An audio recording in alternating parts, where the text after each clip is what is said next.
Komið sæl. Í þessu myndbandi ætla ég að segja ykkur aðeins frá öppum sem eru í tölvunum okkar. En öpp eru sem sagt lítil forrit í spjaldtölvunum okkar. Í upphafi koma nokkur öpp nú þegar innbyggð í spjaldtölvuna, en við getum líka sótt okkur okkar eigin öpp sem við teljum að við getum notað.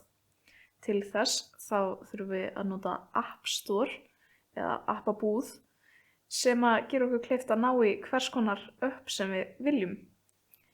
Til þess að ná í öpp á Apple-tölvum þurfum við að eiga Apple ID. Öpp geta verið allt á milli himins og jarðar. Það eru til öpp sem hjálpa okkur að muna hluti.